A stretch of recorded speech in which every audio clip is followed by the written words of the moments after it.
Hey, Algebra 2. Okay, welcome to 84 and 85. 84 is a little like raro, okay? All they're doing is teaching you these vocabulary terms. If an equation of a line is consistent, if it's inconsistent, or if it's dependent. And honestly, when I first started teaching math, I would have just like skipped over this lesson and said it's not that big of a deal.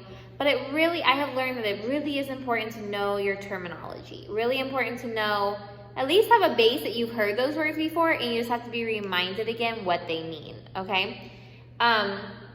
It's not gonna make you less successful, I guess, doing math, not knowing them, but it is gonna make you more successful knowing them, okay? Let's put it that way. So if an equation of a line is consistent, that means that the lines intersect. So you're gonna not see examples in this lesson, which is dumb, but your practice gives you two lines right here. We're gonna go over them in a second. But if those lines intersect each other, that means the equations are consistent, okay? If they are inconsistent, they're parallel. And if they're dependent on each other, they're actually the same line. Okay? And that's literally all that you need to know about that. We're gonna check really quick something here. 1 second. Let me check what they're gonna say about this. It's an 84. Okay. So, how are we gonna find out if these two equations of a line are consistent, inconsistent, or dependent? Well, the very first thing I'm gonna do is I'm gonna put them both into the form of a line. Okay? What are you talking about, Miss Jessica? Y equals mx plus b. I'm gonna put both of these into this form.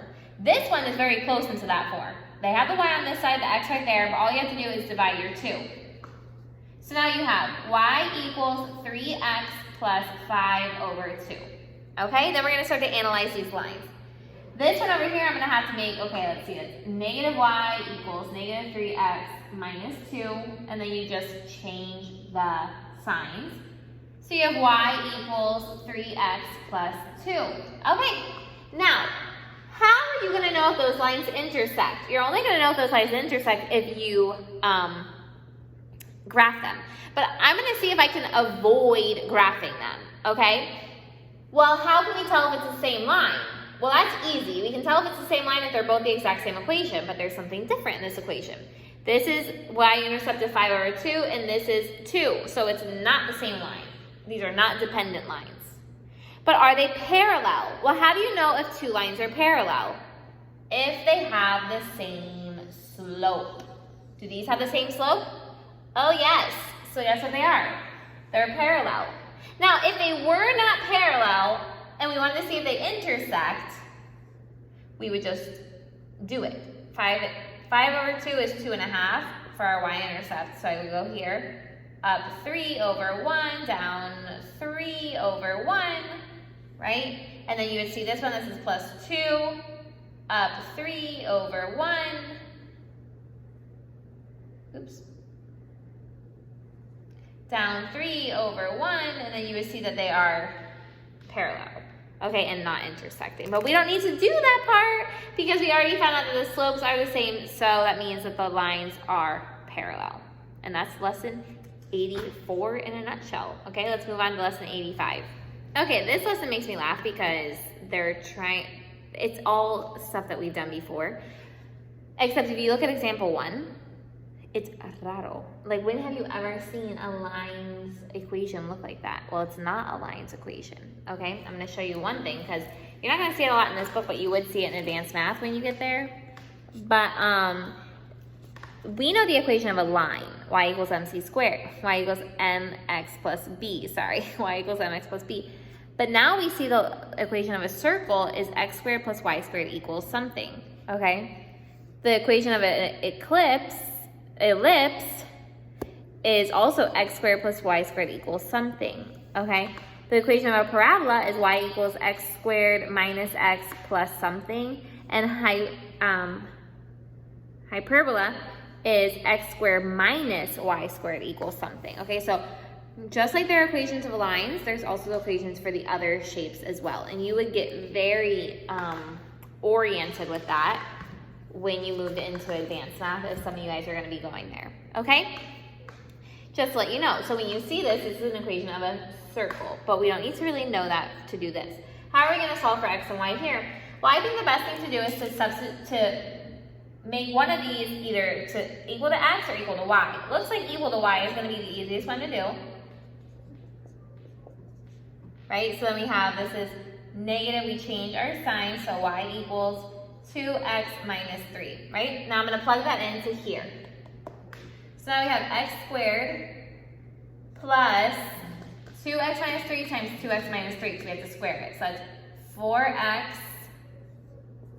negative 6x again, so negative 12x, then negative 3 times negative 3, positive 9. Right? Equals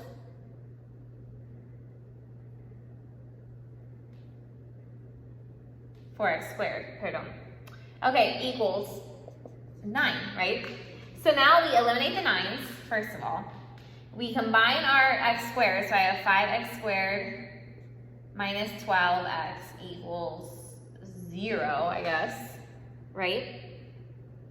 And then you're going to be able to take out one of the x's. So it's going to be 5x minus 12 equals 0, right? So that automatically means that x equals 0. So one of x's is 0. And then you go 5x minus 12 equals 0. So you add the 12 over here. So x also equals 12 over 5. Okay? Then comes the fun part. Now we have to solve for y. Okay? There's 2 solutions for x because it's x squared, but there's also 2 solutions for y. Okay, so the very first one I'm going to plug into this formula right here. This x. So 2 times 0 is 0, so it's negative y equals 3, so that means that y equals negative 3. And that's going to be your first ordered pair of answers. X is 0 when x is 0, y is negative 3. Now you need to plug in the 12 over 5 there. Well, I'm going to make 12 over 5 a decimal to make this easy on our lives, which is going to be 2.4. So I'm going to do 2 times 2.4 minus y equals 3. So times 2 is 4.8, you know that. So it's negative y equals 3 minus 4.8, negative 1.8, so y equals 1.8. Okay, which is 9 over 5, let's just make sure. Yes, it is. So then your second order pair is, what was 12 divided by 5 was 2.4 and 1.8. Okay, x is 2.4, y is 1.8. So you need to know though, if you have an x squared, that means you have 2 x's as your answer. And if you have y squared, you have 2 y's as your answer. Okay, and then example 2, is super easy. And actually, I have no idea why they are teaching this. But maybe we'll come to find out that there's a little bit more complication. I don't know. Let's see it.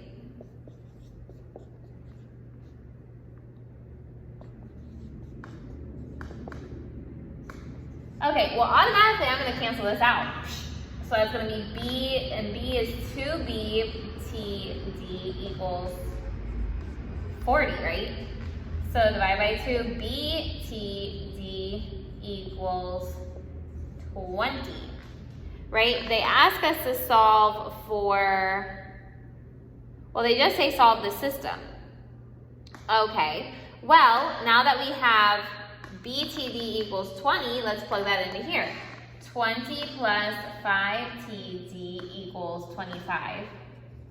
So you minus your 20, you get 5. So TD equals 1. And that means that we plug this into here, and B equals 20. And that's how you solve for that one. Super, super easy, just applying the rules that we always apply. So go ahead and try to practice A and B, and we'll check our answers. Okay, my answers to letter A are TD equals 1 and B equals 27. And my answers to letter B are 0 and 4 for X and negative 5 and 3 for Y. literally the exact same way that they did the examples. You get this one, you eliminate the TD right away, and you get 2 BTD equals 54, so BTD equals 27. When you plug 27 back into here, you get that TD equals 1. So if TD equals 1, then B equals 27. Over here, I change this to equal to y, so y equals 2x minus 5. Square that to plug it into here. So it's x squared plus 4x squared minus 20x plus 25 equals 25 to plug it in there. You eliminate the 25s.